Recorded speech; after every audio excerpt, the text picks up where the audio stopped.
आज के इस गहन विश्लेषण में प्रवेश करते हैं और आज का जो हमारा स्रोत है वो वाकई एक बहुत ही अनोखा और कह सकते हैं कि विचारोत्तेजक पीस है। बिल्कुल। मैंने जब इसे पहली बार देखा तो मैं सच कहूं तो थोड़ा हैरान रह गया था। हाँ, हमारे पास जो सामग्री है वो मूल रूप से एक तस्वीर है जिसके साथ एक बहुत ही गहरी कविता जुड़ी हुई है। अगर इस तस्वीर की बनावट पर गौर किया जाए तो पहली नजर में ये इंसान के दिल का एक 3D क्रॉस सेक्शन लगता है। हाँ, वही जानी पहचानी धमनियां, वाल्व्स और मांसपेशियां। एग्जैक्टली लेकिन गहराई से देखने पर एक बहुत बड़ा कंट्रास्ट सामने आता है। मतलब इस दिल के अंदर खून नहीं बह रहा है, वॉल्स और नसों की जगह लोहे की पटरियां बिछी हैं। इसके अंदर एक पूरा का पूरा रेलवे नेटवर्क चल रहा है जिसमें प्लेटफॉर्म्स हैं, ट्रेनें गुजर रही हैं और जगह जगह सिग्नल पोस्ट लगे हुए हैं। और ये कॉन्ट्रास्ट ही इस तस्वीर को इतना प्रभावशाली बनाता है। मनोवैज्ञानिक नजरिए से देखें तो इंसान अक्सर अपनी गहरी भावनात्मक पीड़ा जैसे दिल टूटना या कोई ट्रॉमा उसे प्रोसेस करने के लिए ऐसे रूपकों या मेटाफर्स का सहारा लेता है जो भावनाओं से बिल्कुल अलग हो। बिल्कुल, एकदम अलग। हाँ, क्योंकि एक तरफ इंसान का दिल है जो भावनाओं, प्यार और दर्द का केंद्र है और दूसरी तरफ एक रेलवे सिस्टम है जो पूरी तरह से तकनीकी, मशीनी और ठंडे नियमों पर चलता है। किसी भी दर्द को एक इंजीनियरिंग ब्लूप्रिंट या रूखे तकनीकी ढांचे में ढालने से शायद उस दर्द से एक तरह की दूरी बनाने में मदद मिलती है। ये कोपिंग मैकेनिज्म की तरह लगता है। सही कहा। ये एक ऐसा मैकेनिज्म है जहां भावनाओं की उलझन को एक तार्किक, सिस्टमैटिक रूप देने की कोशिश की गई है। और ये तार्किक रूप सिर्फ तस्वीर तक ही सीमित नहीं है। इसके साथ जो कविता है उसमें रेलवे सिग्नलिंग और ऑपरेशंस के बेहद तकनीकी शब्दों का इस्तेमाल किया गया है। जैसे कि कॉलिंग ऑन सिग्नल। हाँ, calling on signal, occupied track, main line, ये वो शब्द हैं जो आमतौर पर रेलवे मैनुअल में मिलते हैं, किसी लव लेटर में नहीं। लेकिन इस स्रोत में इन मशीनी शब्दों को एक तरफा प्यार और दिल टूटने की कहानी बयां करने के लिए एक शानदार मेटाफर के तौर पर पिरोया गया है, जो कि बहुत ही ब्रिलियंट है। तो आज का हमारा मिशन यही है, इस दिल के रेलवे जंक्शन से गुजरना और ये समझना कि कैसे ये लोहे की पटरियां और इलेक्ट्रॉनिक सिग्नल सबसे नाजुक इंसानी एहसासों को इतनी सटीकता से समझा रहे हैं। इसके लिए इस विजुअल मेटाफर की बारीकियों को समझना बहुत जरूरी है। तस्वीर में दिल के अलग-अलग हिस्सों को एक व्यस्त रेलवे स्टेशन के रूप में बहुत ही बारीकी से लेबल किया गया है। हाँ, अगर हम तस्वीर के ऊपरी हिस्से को देखें, जहां से आमतौर पर धमनियां निकलती हैं, वहां मेन लाइन ईस्ट और मेन लाइन वेस्ट लिखा है। और अंदर की तरफ क्रॉसिंग लूप और डाइवर्जिंग ट्रैक दिखाए गए हैं। बीच में जहां वेंट्रिकल्स होने चाहिए, वहां प्लेटफॉर्म 1 और 2 बने हैं और उन पर लंबी पैसेंजर ट्रेनें खड़ी हैं। नीचे एक मेंटेनेंस शेड भी है और जगह जगह ब्लॉक सेक्शन स्टार्ट के बोर्ड लगे हैं। एक व्यस्त रेलवे स्टेशन और इंसानी दिल के बीच ये तुलना बहुत कुछ सोचने पर मजबूर करती है। बिल्कुल करती है, क्योंकि रेलवे नेटवर्क में सब कुछ टाइमिंग, स्पष्ट सिग्नल्स और एक परफेक्ट सिस्टम पर निर्भर करता है। अगर कोई एक सिग्नल गलत हो जाए या टाइमिंग में जरा सी भी चूक हो जाए तो पूरा सिस्टम चरमरा सकता है। और इंसानी रिश्तों का डायनामिक भी काफी हद तक ऐसा ही होता है ना? 100%। रिश्तों को भी सही समय, स्पष्ट संवाद और एक दूसरे के सिग्नल्स को समझने की जरूरत होती है। ये तस्वीर ये स्थापित करती है कि दिल कोई सीधा साधा अंग नहीं है।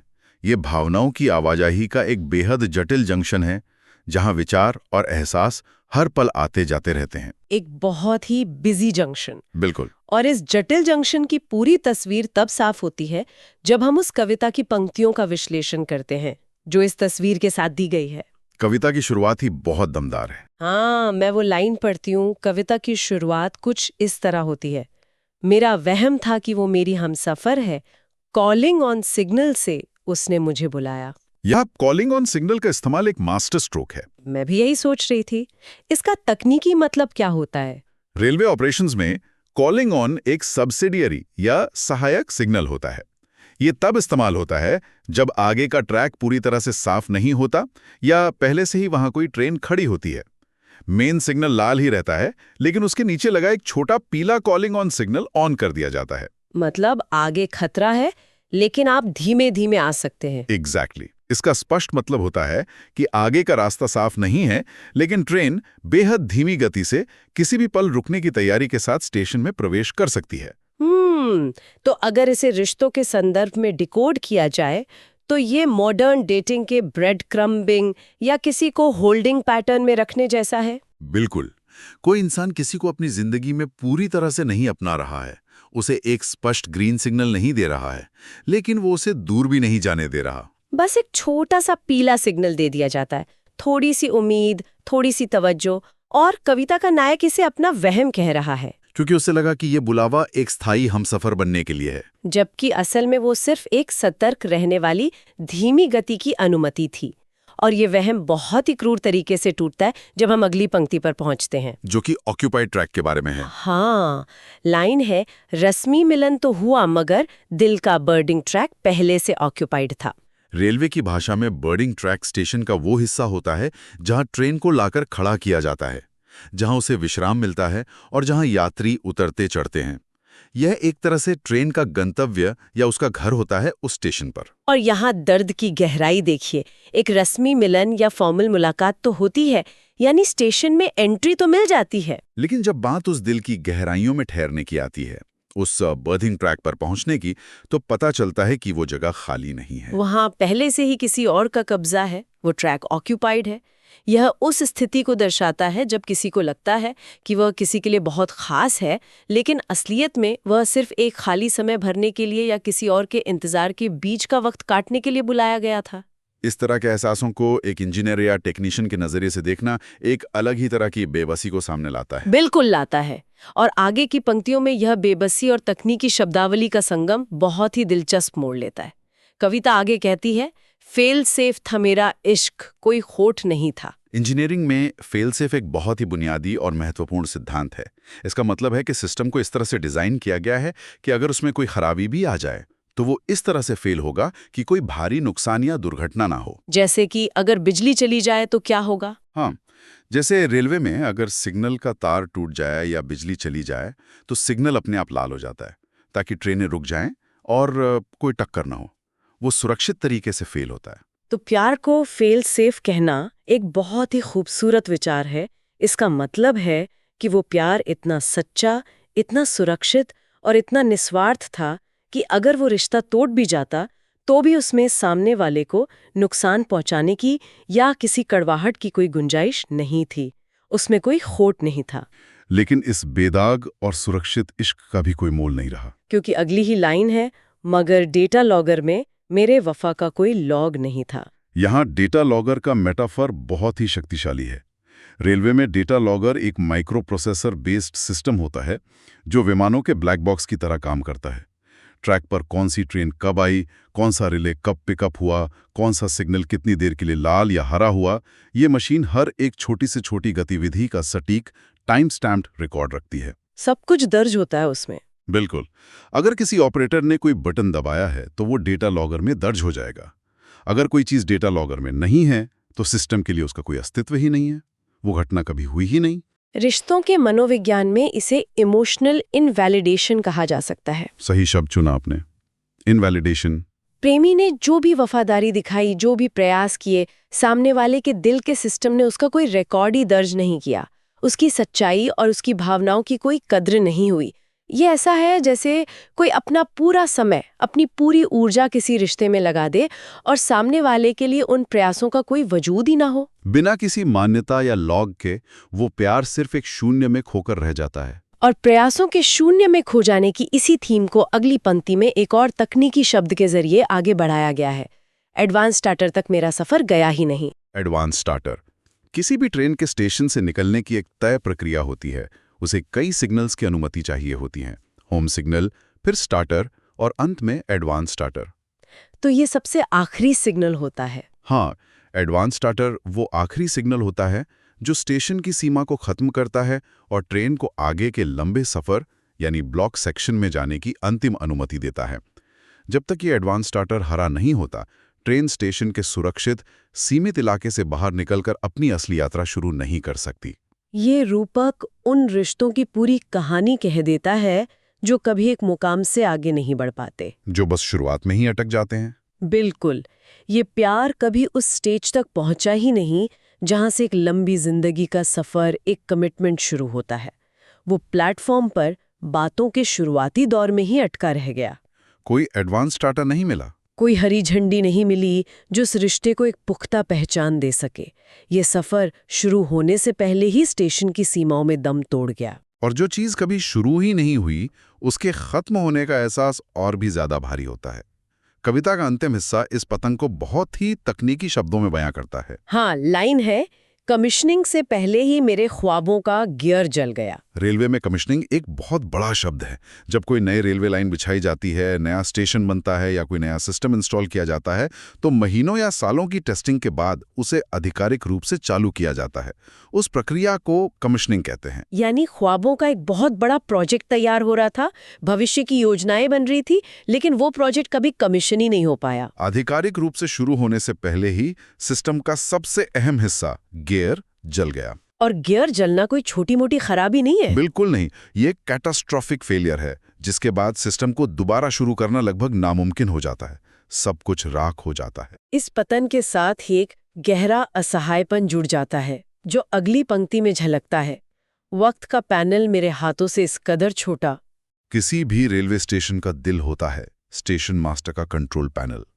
ये एक बड़ा सा बोर्ड होता है जिसमें पूरे स्टेशन के ट्रैक्स, सिग्नल्स और पॉइंट्स को कंट्रोल करने वाले बटन और लाइट्स होती हैं, जिससे पूरा स्टेशन चलता है। हाँ, जब तक स्टेशन मास्टर के हाथ में पैनल का कंट्रोल है, सब कुछ सुरक्षित है। लेकिन अगर वो पैनल काम करना बंद कर दे या उसका नियंत्रण छिन जाए, तो एक भयानक स्थिति पैदा हो जाती है। आप बस देख सकते हैं, कुछ कर नहीं सकते। ये बेबसी की चरम सीमा है। पैनल सामने है, सिस्टम काम कर रहा है, ट्रेनें आ जा रहे हैं, लेकिन अब नियंत्रण हाथ में नहीं है। रिश्तों में भी अक्सर एक ऐसा मोड़ आता है जब ये स्पष्ट हो जाता है कि अब कुछ भी कंट्रोल में नहीं है। सब कुछ हाथों से फिसल जाता है। वक्त और परिस्थितियां सामने वाले के हाथ में है और इंसान सिर्फ एक मूक दर्शक बनकर रह जाता है, अपनी ही दुनिया को अपने सामने उजड़ते हुए देखने के लिए मजबूर। और ये मूक दर्शक बने रहने का दर्द इस कविता के क्लाइमैक्स में अपनी पूरी शिद्दत के साथ सामने आता है। अंतिम पंक्ति है, हम देखते रहे, दूसरा कोई और मेन लाइन से निकल गया। एक रेलवे सिस्टम में लूप लाइन और मेन लाइन का अंतर बहुत महत्वपूर्ण होता है। लूप लाइन वो साइड ट्रैक होता है जहां धीमी गति वाली ट्रेनों या मालगाड़ियों को खड़ा कर दिया जाता है ताकि उन्हें पास दिया जा सके। और मेन लाइन वो सीधा बिना रुकावट वाला ट्रैक होता है जिस पर से सुपरफास्ट ट्रेनें पूरी रफ्तार के साथ बिना रुके गुजरती हैं। उनके लिए सारे सिग्नल हरे होते हैं। इसे अगर उस एक तरफा प्यार की तस्वीर में फिट करें तो ये एक बहुत ही तकलीफदेह दृश्य है।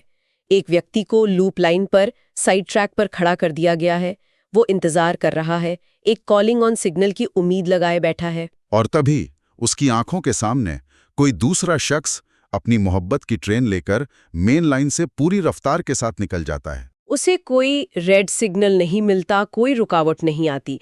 किसी और को वो सब कुछ बिना किसी संघर्ष के मिल जाता है, जिसके लिए कोई और लूप लाइन पर सिर्फ इंतजार करता रह गया। ये अपनी अहमियत कम होने का या अपनी टाइमिंग गलत होने का एक बहुत ही क्रूअल एहसास है। इस पूरे स्रोत का विश्लेषण करने के बाद एक बात बहुत स्पष्ट होती है। पारंपरिक रूप से प्यार और दिल टूटने की कविताओं में चांद, तारों, फूलों या मौसम के रूपकों का इस्तेमाल होता रहा है, जो कि बहुत आम है। बिल्कुल। लेकिन आधुनिक दुनिया में जहां इंसान का जीवन सिस्टम्स, प्रक्रियाओं और मशीनों से इतना जुड़ गया है, ये तकनीकी रूपक मानवीय भावनाओं की जटिलता को कहीं ज्यादा सटीकता से पकड़ता है। एक रेलवे सिस्टम की तरह ही इंसानी रिश्ते भी बहुत सारे हिडन सिग्नल्स, अनकहे नियमों और टाइमिंग पर चलते हैं। इस लेखक ने अपने पेशेवर ज्ञान को अपनी व्यक्तिगत पीड़ा के साथ जिस तरह से बुना है, वो ये दिखाता है कि तकनीक और इंजीनियरिंग सिर्फ रूखे विषय नहीं है, वे मानवीय अनुभवों को देखने का एक नया नजरिया भी दे सकते हैं। ये बात सच में इस पूरे पीस को एक अलग स्तर पर ले जाती है। जब हम किसी रेलवे ट्रैक को, उन भारी भरकम इंजनों को या लाल हरे सिग्नल्स को देखते हैं, तो हम सिर्फ लोहा, बिजली और पत्थर देखते हैं। लेकिन इस चर्चा के बाद शायद उन पटरियों में, उन कॉलिंग ऑन सिग्नल्स में और उन डेटा लॉगर की फाइलों में किसी की उम्मीदें, किसी का इंतजार और किसी के टूटते हुए ख्वाब भी नजर आए। सही कहा। ये दिखाता है कि कैसे एक व्यक्ति का पेशा और उसका दिमाग उसके दिल के दर्द को प्रोसेस करने का जरिया बन सकता है। इस गहन चर्चा को विराम देने से पहले एक ऐसा विचार है जिस पर गौर करना दिलचस्प होगा।